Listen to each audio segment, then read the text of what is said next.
Hello दोस्तों, कैसे हो? Good evening. मैं विजय एक बार फिर से आपका GS Vijay education and counsellor YouTube पर स्वागत करता हूं। तो दोस्तों, हम देख रहे थे या हम पढ़ रहे थे क्लास 12th इतिहास, भारतीय इतिहास के कुछ विषय भाग 1। तो इसमें हमारा 4th चैप्टर चल रहा था और इस भाग का जो लास्ट और अंतिम चैप्टर है। तो आते हम डायरेक्ट पॉइंट की तरफ। तो हमारा 4th जो चैप्टर है, विचारक, विश्वास और इमारतें, यानी कि 600 ईसा पूर्व से लेकर 600 ईस्वी तक मध्य में जो सांस्कृतिक डेवलपमेंट, कल्चरल डेवलपमेंट हुए, उनके बारे में हम इस चैप्टर में अध्ययन कर रहे हैं। इससे पहले दो पीछे वाले जो चैप्टर थे उनमें राजनीतिक, आर्थिक और सामाजिक डेवलपमेंट पे हमने चर्चा की थी। तो दोस्तों, हम शुरुआत में हमने स्टार्टिंग में इसमें सांची के स्तूप से की थी, फिर बाद में यज्ञ परंपरा, वाद विवाद और यज्ञ परंपराओं के बाद में कैसे उनके विरोध में बौद्ध और जैन धर्म ने उनका विरोध किया, ब्राह्मणवाद का विरोध किया।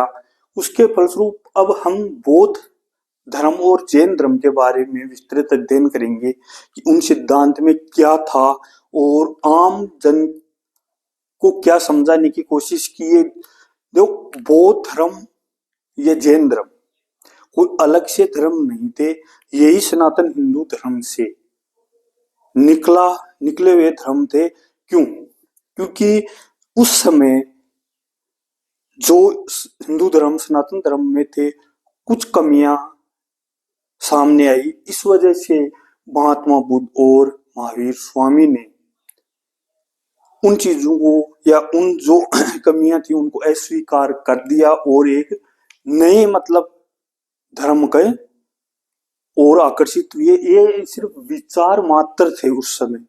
तो चलो हम देखते हैं कि अब हमारा टॉपिक है, जो बिंदु है, बौद्ध ग्रंथ किस प्रकार तैयार और संरक्षित किए जाते हैं।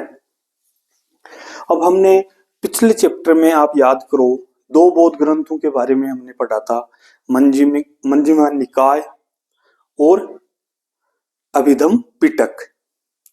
तो दोस्तों, इसमें कुछ स्पेशल है, तभी तो इन्होंने ये टॉपिक डाला है, बौद्ध ग्रंथ किस प्रकार तैयार और संरक्षित किए जाते थे।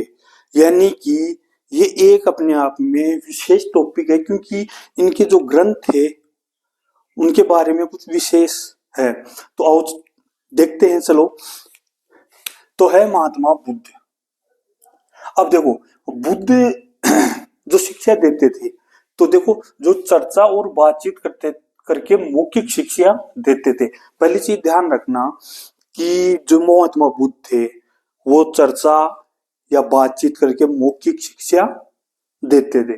दूसरा, उनकी शिक्षा में महिलाएं, पुरुष और शायद, कंफर्म नहीं है लेकिन शायद बच्चे भी उनके प्रवचनों को सुनते थे। अब है इंपॉर्टेंट यहाँ, इसीलिए मैं स्पेशल बता रहा था, बुद्ध के किसी भी संभाषण को उनके जीवन काल में नहीं लिखा गया। यहाँ इसको देखो, संभाषण मतलब वही प्रवचन। स्पेशल क्या है इसमें कि जितने भी बौद्ध ग्रंथ हैं उन ग्रंथों को महात्मा बुद्ध के जीवन काल में नहीं लिखा गया। यानी कि जब तक वो जीवित थे किसी भी बौद्ध ग्रंथ की रचना नहीं हुई थी। फिर है मृत्यु के बाद में। अब देखो, बौद्ध ग्रंथों की जो रचना हुई मृत्यु के बाद में, ज्यादा वरिष्ठ श्रमणकों की एक सभा, यानी ज्यादा वरिष्ठ श्रमणकों की मतलब यह हो गया कि जो प्रवचन सुनते थे या फिर बौद्ध धर्म के अनुयायी थे, जो उम्र उनकी अधिक थी, इसलिए अनुभव उनको अधिक था। उनकी एक सभा हुई कहां पर? वेस्ली। कहां पे हुई थी? वेस्ली में। अब देखो वेस्ली उस इस समय बिहार में जो वैशाली है, और जो वेस्ली जो शब्द है, ये शब्द किस भाषा का है? पाली भाषा का शब्द है वेस्ली। तो इसको भी थोड़ा विशेष ध्यान रखना। फिर है वहां पे जो उनकी सभा हुई, उनमें निर्णय लिया गया बौद्ध ग्रंथों को लिखने का। कहां पे हुई थी सभा? वेस्ली में। फिर है उनकी शिक्षाएं थी, उनका जो संकलन हुआ उनको कहते हैं त्रिपिटक। जो शिक्षाओं का संकलन जिनमें किया गया उनको कहते हैं त्रिपिटक या तीन टोकरियां। तो ध्यान रखना, इसमें ये क्वेश्चन बनता है कि बुद्ध महात्मा बुद्ध की शिक्षाओं का संकलन किसमें किया गया? त्रिपिटक में। और तीन त्रिपिटक का शाब्दिक अर्थ है तीन टोकरियां। अब दोस्तों इसमें है कि तीन पिटक हैं कौन कौन से? पहले तो आपको त्रिपिटक का अर्थ ध्यान रखना। दूसरा है त्रिपिटक के तीनों नाम, विनय पिटक, सुत्त पिटक और अधिधम्म पिटक। फिर उनमें किसका संकलन किया गया है? तो देखो पहला है विनय पिटक। विनय पिटक में क्या है कि संघ या बौद्ध मठों में रहने वाले लोगों के लिए नियमों का संग्रह, यानी कि विनय पिटक है तो उसमें क्या है? तो दोस्तों विनय पिटक में है कि जो बौद्ध मठ हैं जहां पर बौद्ध धर्म के अनुयायी रहते हैं या जो उनके संघ हैं, वहां पर जो रहने वाले लोग हैं उनके लिए नियमों का संग्रह है कि वहां पर वो किस प्रकार रह सकते हैं, कौन कौन से नियमों का उन्हें पालन करना पड़ेगा। तो वो सब इन सब नियमों का संग्रह किसमें है? विनय पिटक। अर्थात विनय पूर्व आप इससे समझ सकते हैं कि विनय मतलब विनय पूर्व आग्रह करना कि जो भी संघ और बौद्ध मठों में रह रहे हैं वो इन नियमों का पालन करेंगे। तो पहला हो गया विनय पिटक। दूसरा है सुत्त पिटक। तो सुत्त पिटक में क्या है? इसमें है महात्मा बुद्ध की जो शिक्षाएं हैं या फिर जो उन्होंने प्रवचन दिए या फिर जो उनकी जो मैं शिक्षाएं उन्हें दी हैं वो सब किसमें है? सुत्त पिटक में। और तीसरा है दोस्तों अधिधम्म पिटक। और जो हम यहाँ पर जो पढ़ रहे हैं इस चैप्टर में वो अधिधम्म पिटक में से ही पाठ पढ़ रहे हैं, क्योंकि इसमें दर्शन से जुड़े विषय, अगर बौद्ध धर्म में दर्शन से जुड़े विषयों का अध्ययन करना है तो हमें कौन सा पिटक पढ़ना पड़ेगा? अधिधम्म पिटक। तो इस तरह से भी क्वेश्चन आ सकता है कि अगर हमें संघ या बौद्ध मठों में रहने वाले लोगों के लिए नियमों का संग्रह पढ़ना है तो हम किस पिटक में पढ़ सकते हैं? तो कौन से में? विनय पिटक में। और दूसरा है महात्मा बुद्ध की शिक्षाएं हम किस पिटक में पढ़ सकते हैं? सुत्त पिटक में। और दर्शन से जुड़े विषय यानी कि जहां पर तर्क वितर्क, दर्शन से जुड़े विषय का मतलब अधिधम्म पिटक में क्या है? तर्क वितर्क है, वाद विवाद है, ये सब जो दार्शनिक विषय वस्तु है, यानी कि जो तर्क वितर्क करते थे या फिर जो मतलब तर्क वितर्क आ गया, वाद विवाद आ गया, तो वो सब किसमें? अधिधम्म पिटक में शामिल है। अब आप देखो मैंने ये जो चैप्टर आज का जो कॉन्सेप्ट लिया है ये कहां से लिया है? क्योंकि मैं हर बार बताता हूं कि जो इंडेक्स में है एनसीईआरटी में वो सबसे इंपॉर्टेंट है, सबसे इंपॉर्टेंट है, और उसमें ही ये सब कुछ दे रखा है। क्योंकि अक्सर ज्यादातर विद्यार्थी ये गलती करते हैं कि उसमें जो इंडेक्स में दे रखा है उसकी तरफ ज्यादा गौर नहीं करते हैं, फिर बाद में वो पासबुक के पीछे पड़ जाते हैं, तो पासबुक में भी ये नहीं मिलता है। तो ये मैंने वहीं से ये मैटर तैयार किया है। अब है दोस्तों कि 3 पिटक हो गए। अब है प्रत्येक पिटक के अंदर कई ग्रंथ थे, यानी कि यहाँ पर हमने ये देखो ये क्या है, 3 टोकरियां, तो मतलब प्रत्येक टोकरी में के अंदर अनेक ग्रंथ समाहित थे, या उस प्रत्येक टोकरी के अंदर अनेक ग्रंथ होते थे। अब जो ये जो हम आज का जो कॉन्सेप्ट पढ़ रहे हैं, ये जो है वो इंडेक्स में है, तो इसलिए अपने आप में वो इम्पोर्टेंट है। और फिर है जो दीपवंश और महावंश, ये भी दो महा का मतलब बौद्ध ग्रंथ हैं। तो दीपवंश और महावंश, यानी दीपवंश का अर्थ है दीप का इतिहास और महावंश है महान इतिहास। तो ये किसके बारे में चर्चा की गई है इसमें, तो सिंहली द्वीप यानी कि श्रीलंका के बारे में इनमें चर्चा की गई है। तो 2 ग्रंथ ये हो गए। अब है 2 यात्री हैं जिनका यहाँ पर जिक्र है, पहला है फासियन और दूसरा है स्वेन तसांग।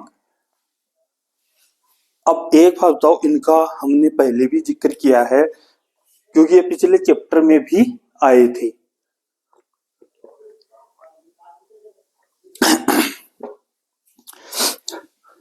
तो दोस्तों ये दोनों थे। पहली बात तो ये है कि ये दोनों चीनी बौद्ध यात्री थे।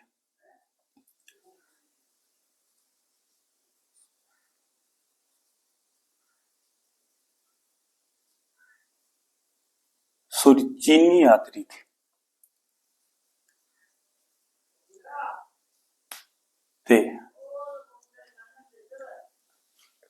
पहले तो दोनों थे चीनी यात्री। फिर भारत में आने का कारण,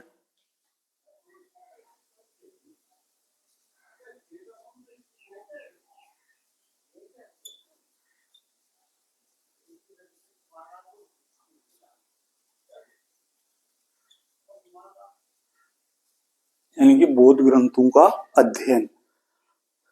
तो दोस्तों ये दोनों चीनी यात्री आए थे कब, देखो फासियान तो आया था 5वीं शताब्दी ईसा पूर्व में, और स्वेन त्सांग आए थे 7वीं शताब्दी ईसा पूर्व में। और इन्होंने पिछले चैप्टर में हमने देखा था इन्होंने किन का जिक्र किया है, इन्होंने चांडालों के बारे में जिक्र किया था। तो ये यानी कि इनका जो मेन आने का पर्पस था वो था बौद्ध ग्रंथों की खोज करना। तो यहां तक हो गया। अब दोस्तों ये जो है अगला जो टॉपिक पॉइंट है, नियतिवादी और भौतिकवादी, यानी कि नियतिवादी और भौतिकवादी टॉपिक है। इसमें ये यानी कि एक वार्ता है जहां जहां पर इन टॉपिकों को दिया हुआ है, यानी कि किन किन के मध्य होती है ये वार्ता, मगध के शासक अजात सुत और महात्मा बुद्ध, इन दोनों के मध्य वार्ता होती है। और वहीं से दोनों शब्द निकल के आते हैं, नियतिवादी और भौतिकवादी। और ये दोस्तों क्वेश्चन 2 नंबर या 3 नंबर इन दोनों के लिए परफेक्ट क्वेश्चन है।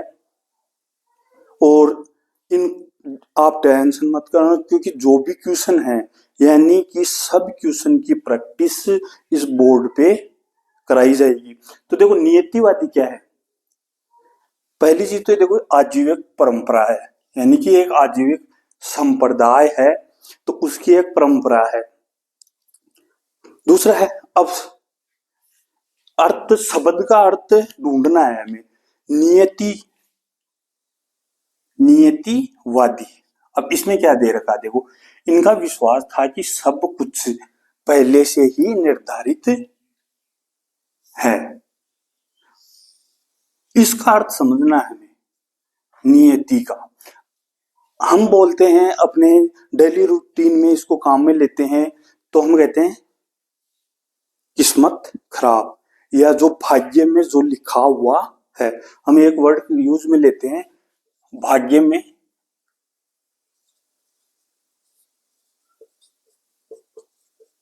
लिखा, ये वर्ड यूज में लेते हैं।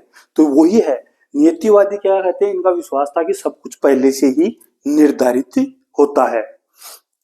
फिर है सुख दुख पूर्व निर्धारित हैं, यानी कि जो व्यक्ति के जीवन में सुख या दुख आते हैं वो पहले से ही निर्धारित होते हैं, इनको संसार में बदला नहीं जा सकता। यानी कि जो भी एक मनुष्य के जीवन में सुख या दुख आते हैं वो पूर्व निर्धारित हैं, यानी कि वो पहले से ही फिक्स हैं, वो निर्धारित हैं। तो यानी कि भाग्य में जो लिखा हुआ है वो ही यहाँ पर इसका अर्थ है। और जो पूर्व निर्धारित हैं उनको कभी बदला नहीं जा सकता, यानी कि जो मनुष्य जन्म लेता है तो सुख दुख उसके साथ, यानी कि उससे पूर्व ही निर्धारित रहते हैं, तो उनको संसार में बदला नहीं जा सकता, अर्थात ना तो उनको घटाया जा सकता है और ना उनको बढ़ाया जा सकता है। यह है नियतिवादी। और नियतिवादी के अंदर है एक बौद्ध भिक्षु मोखली गोसाल, जो इसके मतलब प्रतिपादक समझ लो या फिर इसके नियतिवादी जो है संप्रदाय इसके प्रमुख हैं। अब मोखली, यहां पर यह ऑब्जेक्टिव क्वेश्चन है कि नियतिवादी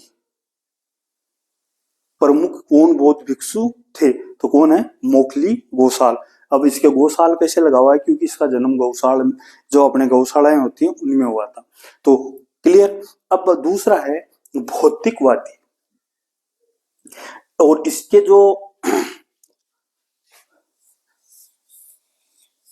जो इसके प्रमुख हैं या बौद्ध दार्शनिक हैं वो है अजित केस कबलिन। कौन है, अजित केस कबलिन। तो देखो ये है लोकायत परंपरा, यानी कि जो लोक में चल रहा है। तो ये था आजीविक परंपरा, और ये है लोकायत परंपरा के हैं। अब है यहां पर क्या था, सब कुछ पहले से पूर्व ही निर्धारित है, उसको घटाया बढ़ाया नहीं जा सकता।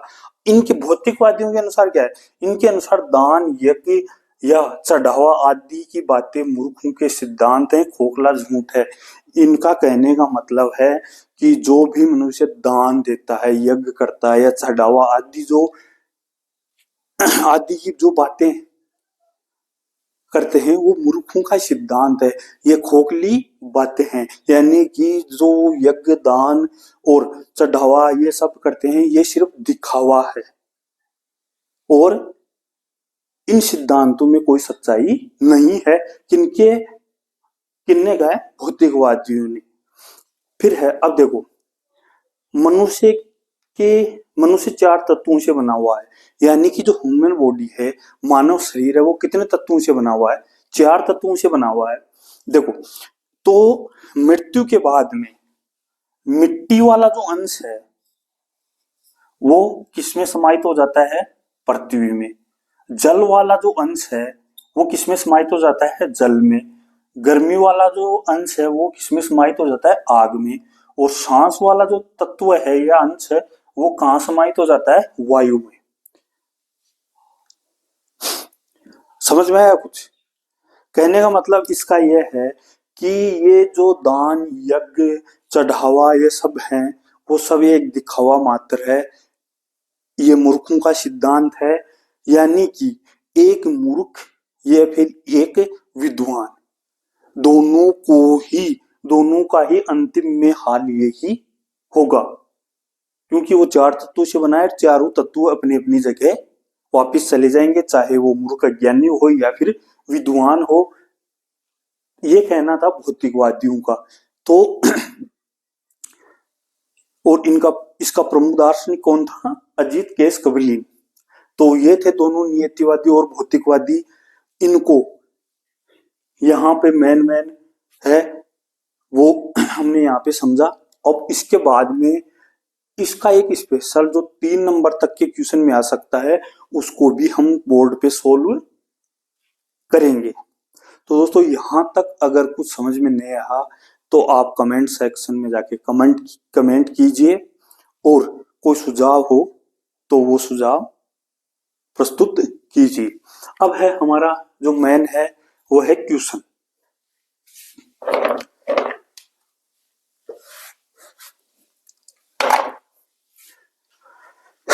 दोस्तों मैंने कहा था कि हम पूरे, आप टेंशन फ्री रहो, हम चैप्टर को बिल्कुल छान लेंगे 2-3 बार।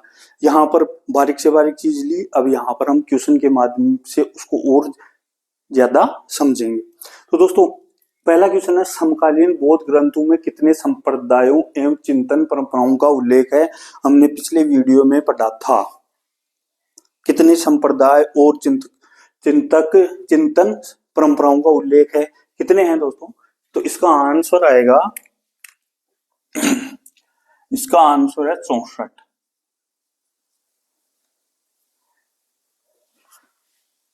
फिर है अगला क्वेश्चन है, ब्राह्मणवाद के अनुसार व्यक्ति का अस्तित्व किससे निर्धारित होता है? क्वेश्चन को अच्छी तरह समझना कि ब्राह्मणवाद के अनुसार व्यक्ति का अस्तित्व किससे निर्धारित होता है?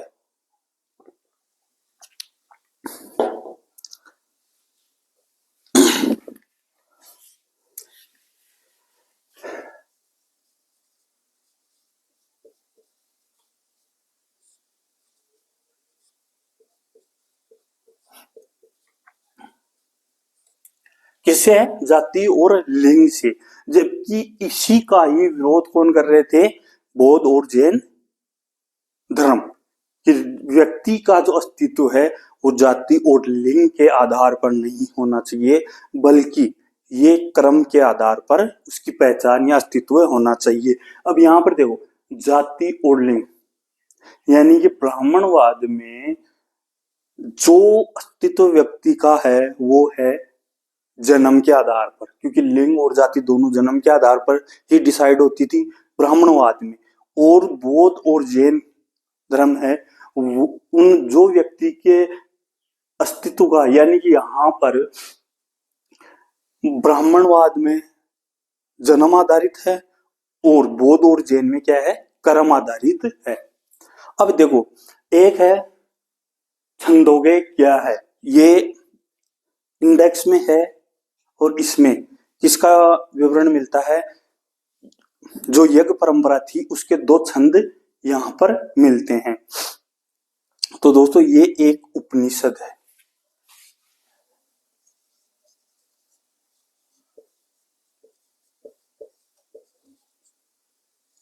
उपनिषद है छंदोगे, क्या है? उपनिषद, और इसमें यज्ञ के बारे में बताया गया है। फिर है महावीर स्वामी महावीर स्वामी तथा बुद्ध ने किसका विरोध किया है? देखो, 2 अलग अलग क्वेश्चन यहाँ पर भी है और ये है, महावीर स्वामी तथा बुद्ध ने किसका विरोध किया है? तो दोस्तों यहाँ पर जो उन्होंने विरोध किया है,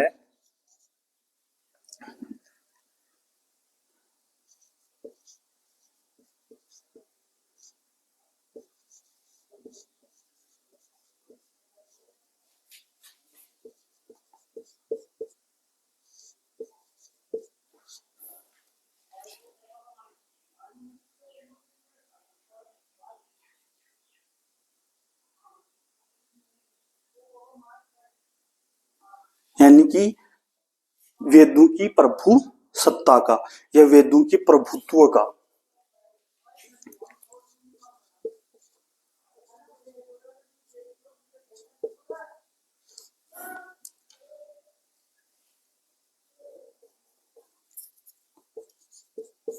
तो किसका होगा? वेदों को, यानी कहने का मतलब बौद्ध और जैन, जो महावीर स्वामी और महात्मा बुद्ध हैं, वेदों को स्वीकार नहीं करते हैं, उनको एक आडंबर बताते हैं।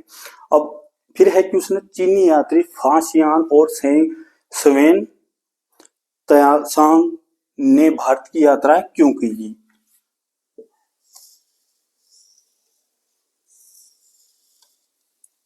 क्यों की थी? तो दोस्तों इन्होंने जो भारत की यात्रा की थी,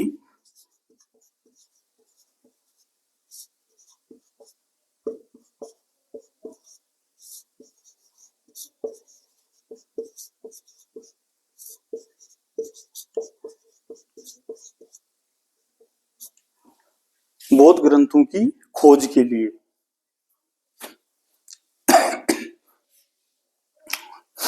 वहां क्या है, ये दोनों चीनी यात्री थे, बौद्ध ग्रंथों का अध्ययन या बौद्ध ग्रंथों की खोज के लिए यहाँ पर आए थे।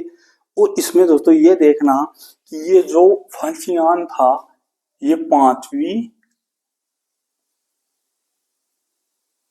सदी ईस्वी में, और ये श्वेतयान था ये 7वीं ईस्वी में भारत आए थे, और इन्होंने चांडालों के बारे में भी बताया था। फिर है प्रमुख नियतिवादी बौद्ध भिक्षु कौन थे, तो आपके सामने है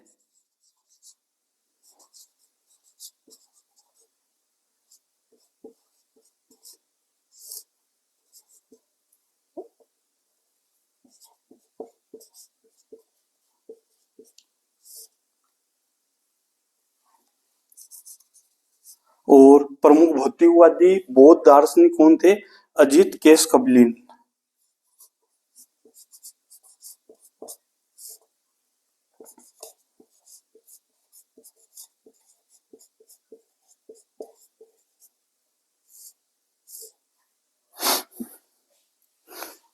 एक चीज का आप थोड़ा विशेष ध्यान रखना, यहाँ पर है प्रमुख नियतिवादी बौद्ध भिक्षु कौन थे, मोखली गोसाल, और यहाँ पर कहीं कहीं पर मोखली पुत्र गोसाल भी लिखा हुआ आ सकता है, यानी कि मखली गोसाल और यहाँ पर मोखली पुत्र गोसाल, ये दोनों वर्ड आ सकते हैं।